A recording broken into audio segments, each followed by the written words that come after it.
Olha, para quem não acreditava, chegamos em dezembro, né? Nesse ano maluco. Ano maluco esse, né?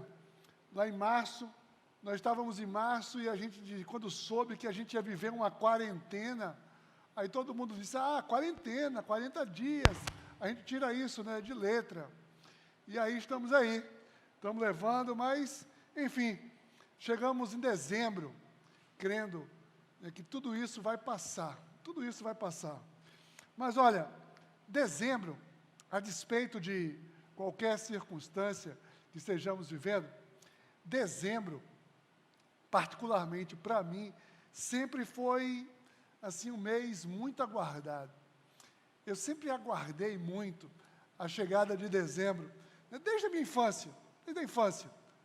Ali, eu me lembro bem, porque dezembro, né, um garoto espera dezembro chegar, porque tempo de férias, né? Dezembro é cara de férias, está chegando ali, as férias estão chegando. Mas dezembro também, para mim, na minha época, sabe uma coisa? Na minha época, falar na minha época é um negócio assim tão, né, assim, assumir, né, que o tempo passou, mas na minha época, a gente não fazia compras online pela internet. Na minha época de adolescente, criança, sabe por quê? Porque não tinha internet, obviamente. Na minha época, a gente não fazia compras de final de ano no shopping. Sabe por quê? Por incrível que pareça, não existia shopping também. Mas tinha o estigma, em dezembro, eu ia para o centro da cidade comprar roupa nova. Era uma expectativa. Então, dezembro era aquele mês muito esperado. Depois eu fui crescendo, entrei no mercado de trabalho, comecei a trabalhar, e dezembro ganhou outro significado também muito importante, que era o quê? As confraternizações. Gente, olha, cada dia era uma confraternização diferente, né? Esse ano a gente está meio que parado aí de confraternizações, mas culminava o mês de dezembro com a celebração de Natal. Natal, afinal, era a reunião de toda a grande família grande se reunia. Então, dessa maneira, dezembro para mim sempre foi um momento, assim, um tempo muito especial. Porém, foi após eu me converter que dezembro efetivamente ganhou um significado extraordinário assim na minha vida. Celebrar dezembro é um tempo de celebração do advento, e advento é necessariamente um momento que, quando nós compreendemos o advento, nós entendemos que advento é um tempo de esperança. Então, dezembro é um mês que remonta a uma esperança, a esperança do advento, né? E, para muitos também, aquela esperança de que um ano novo vai chegar, um ano diferente está chegando, outras possibilidades. Mas eu continuo crendo verdadeiramente naquilo que o advento nos trouxe, o que o advento traz a cada um de nós. Nós podemos viver uma grande esperança. Estamos ministrando essa série no advento, chamamos de Tempo de Esperança. Esse é o nosso momento. Estamos ministrando tempo de esperança. Semana passada, nós falamos sobre essa esperança que brota a partir da revelação do Cristo. A grande revelação, né, a promessa ali, a revelação, Cristo sendo revelado, a esperança que isso traz, né, com os benefícios associados à salvação, enfim, tanta coisa assim transformadora é associada com a revelação. E hoje, nesse tempo já, a gente fala de advento, o advento ao qual nós nos referimos é o nascimento de Jesus, ou seja, é o Natal. Natal é nascimento. Natal, muita gente pode definir Natal de diversas maneiras. Se você sair fazendo uma pesquisa, assim, perguntando o que é que significa para você Natal, e você vai encontrar aí centenas, milhares de respostas. Mas Natal não é outra coisa senão nascimento. A palavra Natal significa nascimento. E nós celebramos um nascimento específico. O nascimento de Jesus, obviamente. E isso, naturalmente, nos enche de uma viva esperança. Uma viva esperança. Essa é a esperança a qual nós precisamos. Paulo escreve aos Romanos, acompanhe comigo aqui, em Romanos 15, vê o que Paulo diz, ele cita o profeta Isaías e diz assim: Isaías também diz, brotará a raiz de Jessé, aquele que se levantará para reinar sobre os gentios. Estes colocarão nele a sua esperança. Que o Deus da esperança os encha de toda alegria e paz, por sua confiança nele, para que vocês transbordem de esperança pelo poder do Espírito Santo. Percebe? Está dizendo aqui que a nossa esperança, ela vem quando está colocada nele, em Jesus. Esse é o nosso grande motivo de alegria. Essa é a nossa grande motivação. Jesus, a nossa esperança, já chegou. Já chegou. Nós não precisamos esperar algo que nos traga esperança. Nós temos a Jesus, e esse é o nosso tema hoje. A nossa reflexão hoje do Advento é justamente essa. Jesus, a esperança chegou. A esperança já chegou. Então, eu quero convidar você, para com base nesse texto que lemos hoje, nós possamos nos reanimar de uma viva esperança. Pai, em nome de Jesus, colocamos aqui a nossa vida diante de Ti, a certeza do Teu cuidado com cada um de nós. Então, Senhor, nós que estamos aqui, as pessoas que estão nos seus lares, onde quer que estejam, Pai, possam nesse momento ter uma atenção na Tua palavra. Livra-nos de toda distração. É o que nós te pedimos em nome de Jesus. Amém. Gente, olha, para mim, esse texto que o Silvio leu agora, aqui em Lucas 1, é um daqueles textos assim, que se você... A gente já ouviu tanto isso, já leu tantas vezes, a gente ouve disso desde criança, e parece uma coisa muito natural para a gente. Mas se a gente para perceber, se a gente se imagina naquela cena, olha, é uma coisa assim, brilhante, é uma coisa surreal.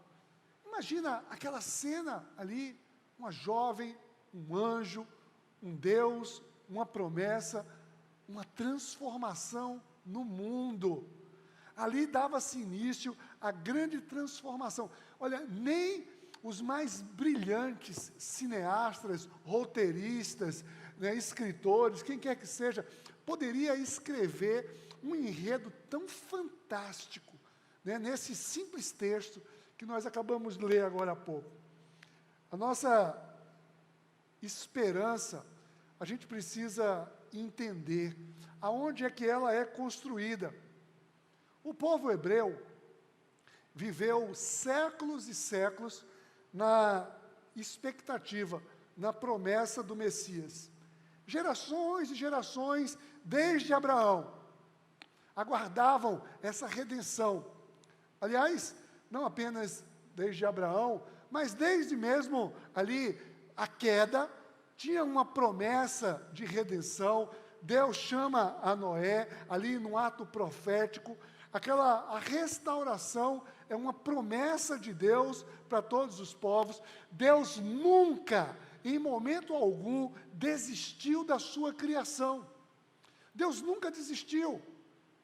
É possível que existam pessoas que estejam vivendo momentos, situações, e passam até a sentir, a achar, no engano, dizer, Deus desistiu da minha vida. Sabe por quê? Porque parece que a nossa esperança, ela está no catálogo das coisas vulneráveis. Parece que nós vamos construindo uma esperança frágil. A nossa esperança parece que é algo ali volúvel, né? Volta e meia, dependendo da situação em que nós estamos vivendo, nós temos mais ou menos esperança. E a nossa esperança vai oscilando. A gente oscila na nossa esperança. Sabe, eu queria que você entendesse uma coisa. Na verdade, eu acredito que esperança não é necessariamente uma coisa racional. Esperança é sim uma coisa espiritual. É espiritual. Você ter ou não ter esperança é uma situação espiritual. Sabe por quê?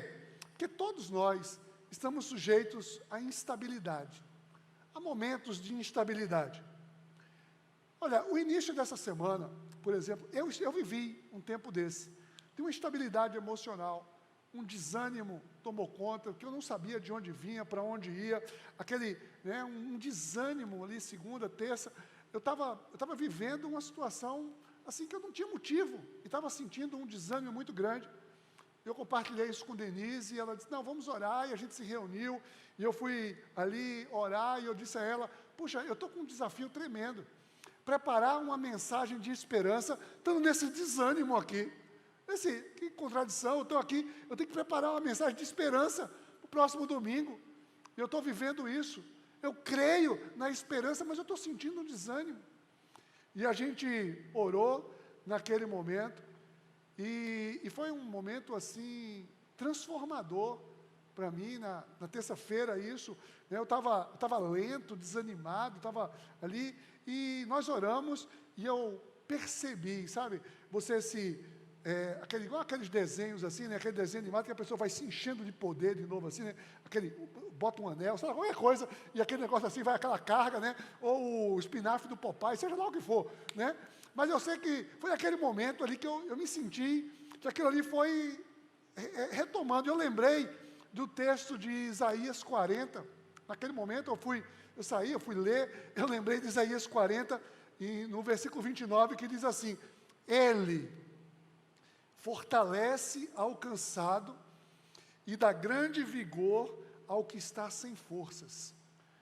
É aí que está a nossa esperança, porque Ele fortalece o cansado. Então eu não posso esperar nas circunstâncias, nas coisas, é no Senhor, né? Então eu acredito que esperança é sim um componente espiritual na nossa vida, e nós precisamos estar atentos a isso. Advento é sim um tempo de esperança. E eu quero convidar você que está aqui, você que está aí assistindo esse momento, eu quero te convidar nesse momento. Eu não sei como anda a sua vida, qual o momento da sua vida você está vivendo agora, mas eu quero te convidar a renovar a tua esperança. Renovar é tornar novo, né? Então, eu quero que você renove, torne a sua esperança nova. E para renovar a sua esperança, nós vamos ver aqui alguns aspectos. Eu quero te convidar a alguns aspectos aqui hoje, nessa noite. O primeiro aspecto é que, ou seja, aspectos que eu estou falando assim, alguns aspectos, é aquilo que me traz uma convicção, é aquilo que eu preciso saber, não é alguma coisa assim relativa, são coisas absolutas. E para renovar a sua esperança, em primeiro lugar, descanse. Né? Deus planeja e cuida de detalhes. Detalhes. Eu queria que você tivesse essa convicção. Deus está atento. Deus, em todos os momentos, Ele planejou. E não apenas planejou, mas Ele leva a acontecer as situações nos detalhes. Deus cuida de detalhes. Olha, você já esteve envolvido em um grande projeto? Ou um projeto pessoal, um projeto corporativo, um projeto ministerial, não sei, qualquer coisa. Qualquer grande projeto.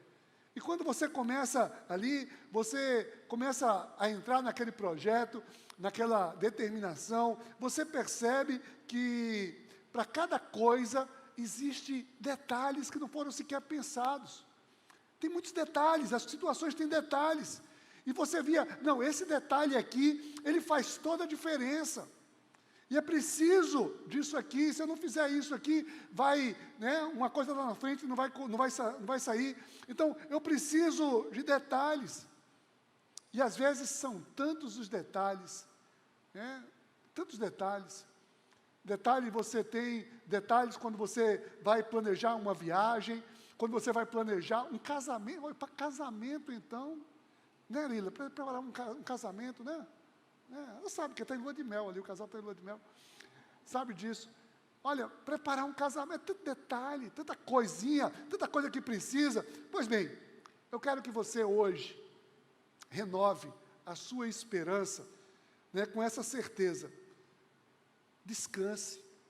Deus, Ele planeja e cuida de todos os detalhes da sua vida. Da sua vida. Deus está à frente da sua vida. Foi assim com o maior projeto de toda redenção humana. Deus cuidou em detalhes. Olha, Deus poderia ter providenciado a nossa redenção de qualquer maneira. A salvação da humanidade de qualquer maneira, num estalar de dedos, mandava um raio, enfim, apenas uma palavra. Com uma palavra só ele dizia assim, salvem-se. Pronto, estava resolvido. Mas não, Deus, Ele cuidou. Deus escolheu prometer, ou seja, Deus fez um planejamento e Deus resolveu cumprir cada detalhe da redenção humana. Cada detalhe. Olha, vimos aqui no versos 26 e 27, diz assim, no 6º mês, Deus enviou o anjo Gabriel a Nazaré, cidade da Galileia, a uma virgem prometida em casamento, a um certo homem chamado José, descendente de Davi. O nome da virgem era Maria. Vê, Deus, Ele cuida tanto dos detalhes, que Deus enviou, sabe o quê? Um anjo. Deus enviou um anjo ali. Ó, aquela jovenzinha ali, não é simplesmente engravida, não, mandou um anjo para preparar ela, para cuidar dela. Acredite nisso. Se for necessário algum detalhe na sua vida, Deus vai mandar um anjo para você. Olha, Deus cuida, eu preciso acreditar. Aquela jovem ali, né, ou seja, mandou um anjo a uma virgem para que ficasse inequívoco, o poder era de Deus. Era Deus quem estava fazendo tudo. E Ele fez como? Vê o detalhe. As promessas diziam, a gente viu, né, Paulo citando Isaías, as promessas era que era da raiz de Davi, era da descendência de Davi. Maria não era da descendência de Davi, mas José era. Então, ele traz José ali, né, para aquela família e cuida, porque a descendência de um filho, no costume hebreu, era dado pelo homem, é o homem que dava a descendência. O homem dava a descendência. Então, José ali vem trazer o cumprimento da promessa da raiz de Davi. Olha, gente, Deus tem compromisso com os detalhes. Deus tem compromisso com o detalhe da minha vida, da sua vida. O advento, ele nos ensina que Deus cuida dos detalhes. Por isso eu posso descansar. Ou seja, se eu vejo que tem muita coisa para acontecer na minha vida, detalhes que eu não consigo controlar, descanse. Deus vai cuidar dos detalhes da sua vida. Lembrando o seguinte, descansar não é se acomodar. Sabe o que significa descansar? Descansar é restaurar as forças para continuar. Isso é que é descansar. Sabe, você está ali, você tem uma longa jornada, aí você vai, e você está cansado, está exausto, você para descansar. Não é para deixar para lá. Você descansa, revigora e segue. Tem muita gente que já não descansa no Senhor, ficar ali quieto e não fazer mais nada. Não. Descansar no Senhor é revigorar as suas forças no Senhor, para seguir, para continuar na luta, continuar na jornada. Essa é a nossa viva esperança. Mas ainda, em segundo, para renovar a esperança, eu preciso também, sabe de quê? Entenda, você quer renovar a sua esperança? Confie que Deus está sempre perto de você. Você precisa confiar nisso. Deus está sempre perto de você. Olha, a solidão quem já viveu um tempo de solidão, ou talvez esteja vivendo, sabe que é uma das grandes angústias da humanidade. Uma das grandes angústias é a solidão, né? Quando nós temos uma grande demanda, ou uma grande adversidade, às vezes vem aquele sentimento de que o mundo está sobre nós, e nós estamos sós, e se estamos sós, das duas uma, ou eu desisto, ou eu tenho que fazer tudo sozinho. Solidão é isso, é quando a pessoa desiste, ou então quer fazer tudo só, na autossuficiência quer fazer tudo só. Isso também é um sentido de solidão. Mas não, eu preciso entender, Deus sempre está perto, Deus nunca abandona, Deus jamais abandona. E essa cena do anúncio aqui, ela está nos ensinando isso. Olha o que diz o verso 28. O anjo, aproximando-se dela, disse: alegre-se, agraciada, o Senhor está com você. O anjo não disse: alegre-se, minha filha, o Senhor me mandou aqui, né? Eu estou aqui com você. Não, não, não, não, não. O anjo disse: alegre-se, o Senhor está com você. O Senhor nunca abandona. O Senhor nunca, né? O Senhor nunca nos deixa. Ele é onipresente. Ele está sempre presente, o tempo todo. Agora, o fato é que ninguém consegue alegrar-se sentindo-se só. A solidão, né, rouba o sentimento de alegria. E, olha, entenda, o sentimento de solidão não é dado apenas no isolamento, não é quando a pessoa está isolada, não. Muitas vezes, pessoas se sentem sós, mesmo em meio a uma multidão. O fato de ter pessoas ao nosso lado não tira o sentimento de impotência da solidão. Impotência, a solidão, ela nos deixa impotentes, né? Mas o que nos dá a confiança, o que renova a nossa esperança, é saber que Deus sempre está do meu lado. Eu preciso crer nisso, eu preciso confiar nisso. À medida que eu confio, que eu creio nisso, a minha esperança é renovada. Ora, Deus está aqui comigo, eu não estou só nesse barco. Olhando para a minha própria vida, eu posso perceber, ao longo desses 55 anos que eu tenho, a presença de Deus ao meu lado, mesmo quando eu ainda não tinha entregue a minha vida, não o conhecia intimamente, quando eu não tinha me dado conta ainda do seu amor por mim, eu posso ver a sua ação. Eu olho para trás, eu faço um filme da minha vida, eu vejo ali o seu agir, a preparação em cada detalhe da minha vida, como Ele foi moldando a minha vida para que eu chegasse até aqui hoje, até aqui. Eu preciso crer nisso. Deus está sempre ao nosso lado. Mas quer mais um pouco também? Quer saber um pouco mais? Nós aprendemos com o advento que para renovar a nossa esperança, em terceiro lugar, creia que Jesus quer retirar os seus medos. A solidão, muitas vezes, nos lança no medo. O medo é outra situação que paralisa. E saiba, o medo é um dos maiores roubadores de esperança.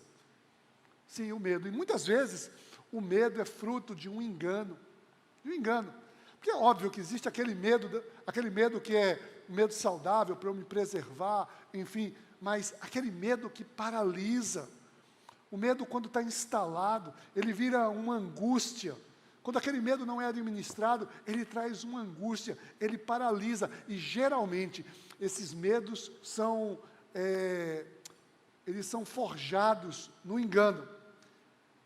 Esse episódio aqui que nós lemos, Maria evidenciou o seu medo. Maria mostrou que estava com medo. E o anjo foi tranquilizá-la. Veja só o que diz o verso 30. Mas o anjo lhe disse: não tenha medo, Maria. Você foi agraciada por Deus. Ora, aqui não mostra todo o diálogo, o tempo que o anjo ficou ali com Maria, se foi uma expressão de medo, se ela falou alguma coisa. Mas o fato é que o anjo percebeu que ela estava com medo. E sabe por quê? Ela não tinha conhecimento da proposta toda. Ela não sabia de todo o projeto. Ela não conhecia os desdobramentos daquele encontro, nada. E quando a gente não conhece as coisas, às vezes a gente é tomado por um medo, sim. A gente, quando não sabe o que vai acontecer, a gente tem medo, sim. É possível que você ou alguém esteja vivendo uma situação que esteja sendo ativada pelo medo. Você talvez esteja com medo de alguma coisa, alguma circunstância, algum fato, enfim, qualquer coisa que seja. Quem nunca viveu um momento de medo, de tensão? E muitas vezes nós somos tomados pelo medo. As nossas incertezas, as nossas limitações nos fazem paralisar diante da imprevisibilidade das situações. A imprevisibilidade nos faz sentir sós também. Enfim, tudo isso se retroalimenta, mas eu preciso crer. O Senhor, Ele tira os meus medos. O Senhor que está ao meu lado, Ele vem curar, Ele vem livrar dos meus medos. Sabe por quê? Porque o Senhor está enxergando lá adiante. E Ele pode te segurar na mão e te mostrar algo lá adiante. Ele nos fortalece, segurando as nossas mãos e dizendo: não tenha medo, eu estou aqui com você, eu estou aqui com você. Olha só, o salmista diz no Salmo 34, versículo 4, ele diz assim: busquei o Senhor, e Ele me respondeu, livrou-me de todos os meus temores.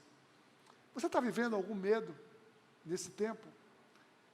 Eu quero te convidar a, como fez o salmista, busque ao Senhor, e Ele vai livrar você de todos os seus medos. Creia que a sua esperança, ela pode ser renovada, quando você crê que Jesus é capaz de tirar os seus medos.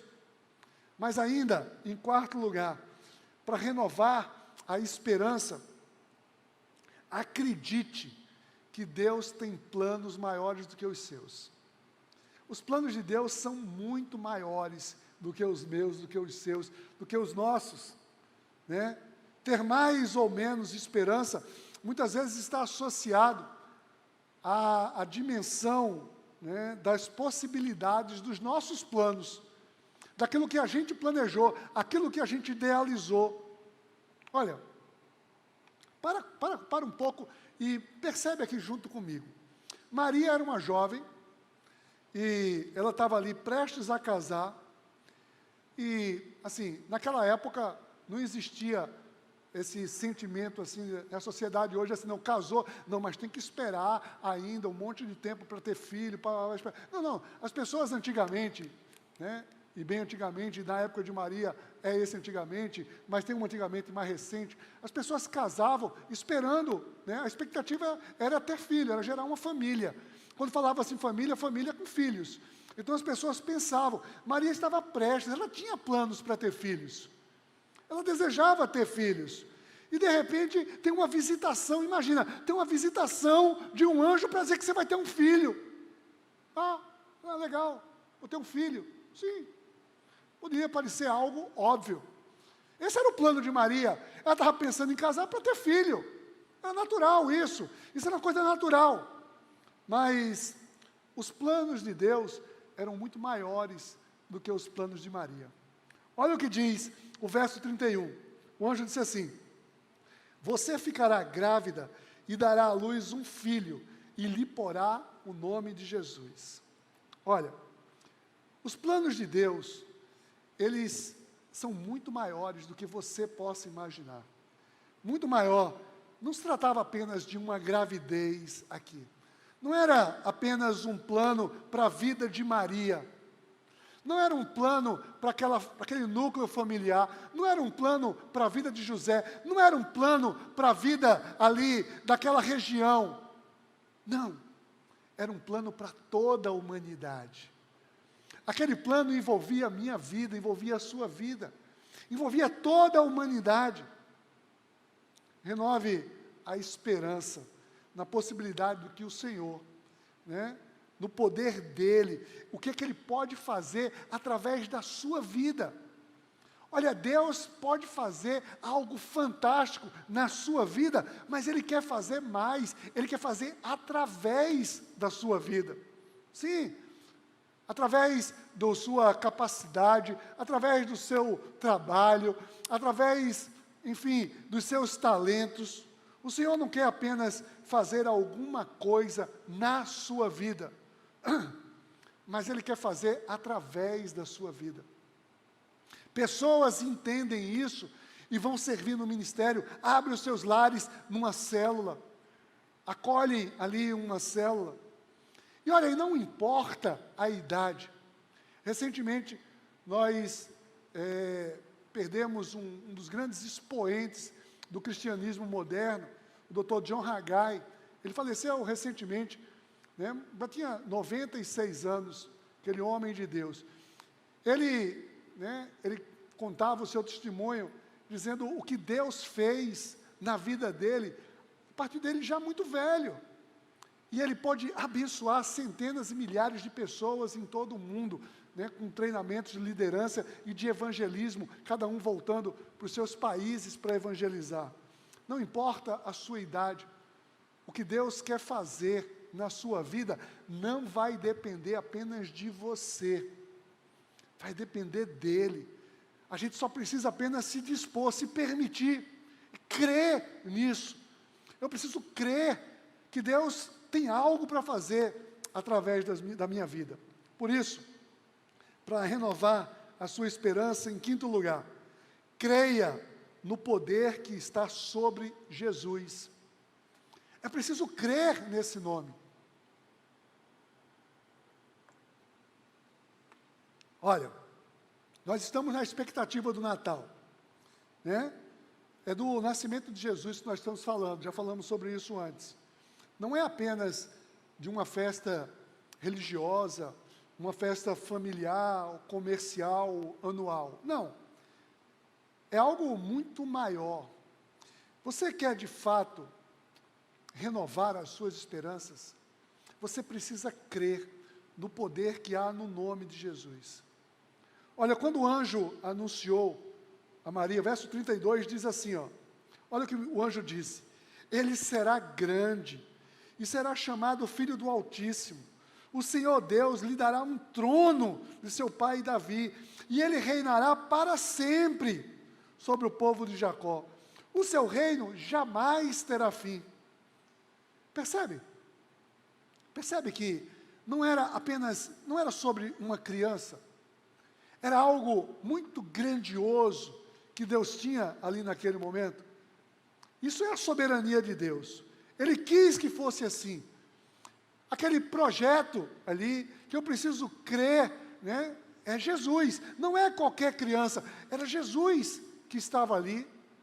E ele queria que Jesus fosse simplesmente Filho do Altíssimo, com um trono maravilhoso, reinando para sempre, um reino que jamais tem fim.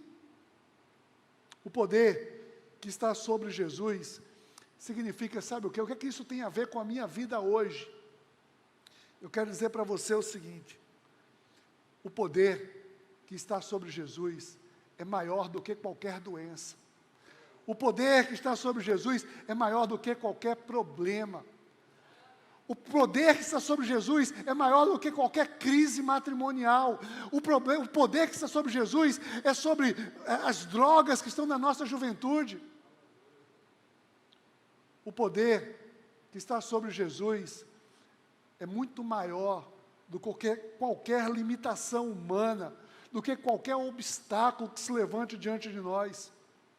Paulo, quando escreveu aos Filipenses, no capítulo 2, Paulo diz assim, acompanhe comigo, ele diz assim: pelo que também Deus o exaltou sobremaneira, e lhe deu o nome que está acima de todo nome, para que ao nome de Jesus se dobre todo o joelho nos céus e dos da terra e daqueles que estão sobre a terra.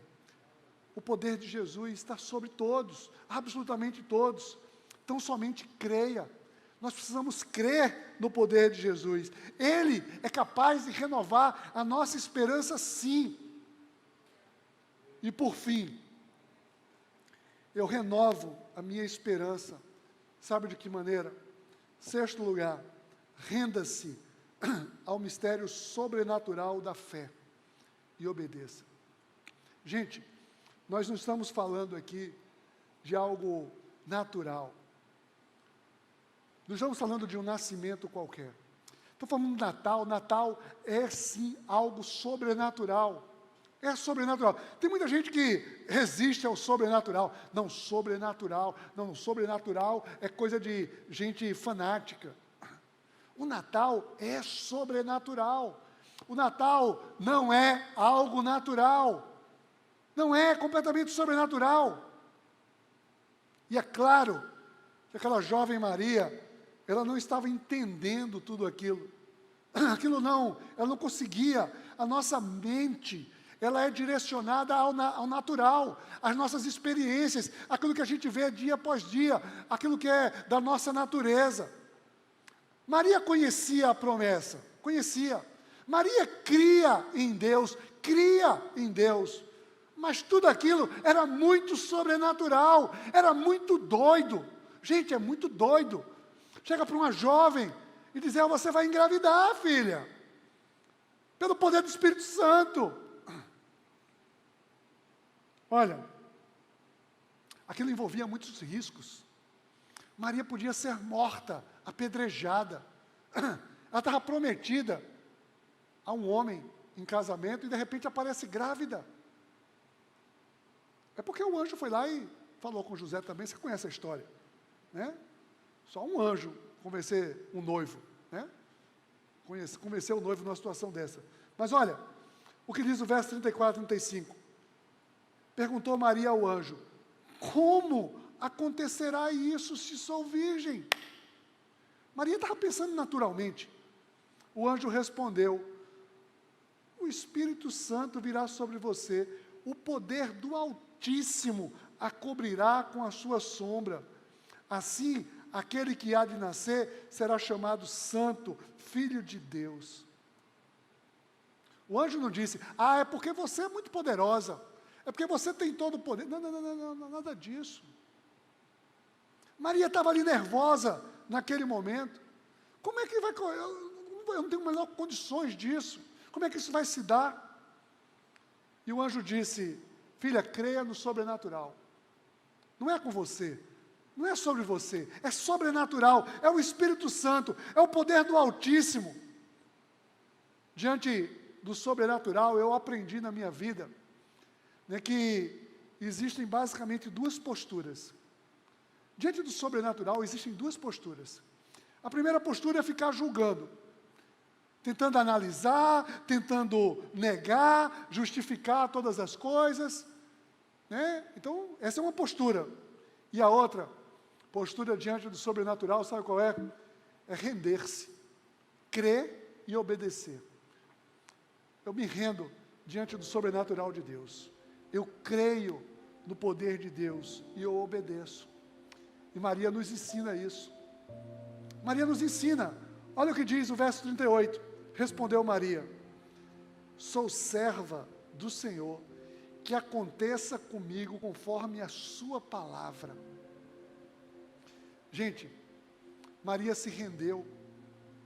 Eu sou serva, Ele é que é Senhor. Ele faça como quiser. E aí o anjo disse: missão cumprida. Ela entendeu, ela se rendeu, ela creu. Não dá para a gente querer ficar fundamentando, explicando a nossa fé. Mas eu quero dizer uma coisa para você. Dá para viver a fé integralmente. Você pode viver integralmente.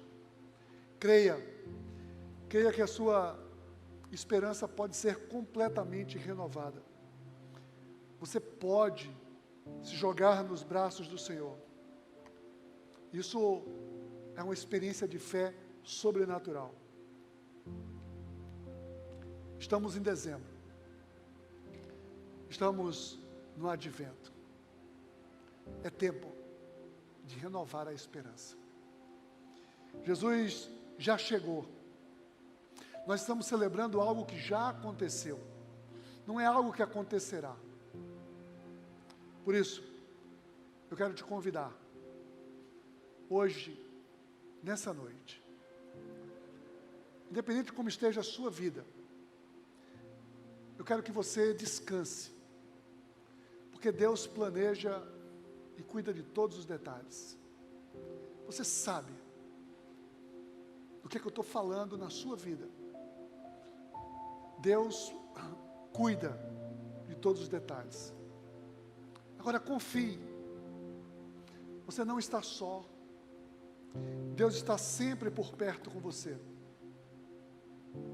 Creia que, quaisquer que sejam os seus medos, os seus temores, Jesus pode retirar. Sabe por quê? Porque Ele é a verdade. E nele, quem está nele, o perfeito amor lança fora todo medo, é o que diz a palavra. Acredite. Acredite que Deus tem planos muito maiores do que os seus. Ele quer fazer algo maravilhoso na sua vida, coisas inimagináveis através da sua vida. Basta que você creia no poder que está sobre Jesus. Como é que eu creio? Eu me rendo ao sobrenatural de Deus. Isso é um passo de fé e de obediência. Você quer renovar as suas esperanças? Feche os seus olhos. Eu quero orar por você nesse momento. Deus Santo, Eterno, Deus Todo-Poderoso, Tu conheces, Senhor Deus, mais do que nós mesmos, as nossas vidas. Tu conheces, Senhor Deus, cada necessidade. Tu conheces os nossos filhos. Tu conheces os nossos pais. Tu conheces, Pai, a nossa necessidade profissional. Ó Senhor, Tu és o Deus que pode absolutamente todas as coisas. E nós queremos nos render nesse momento. Vem Espírito Santo e ministra a cada coração aqui nessa noite um descanso, uma confiança, Pai, uma fé inabalável e uma rendição irrestrita para a honra e glória do Teu santo nome, em nome de Jesus. Amém, Senhor.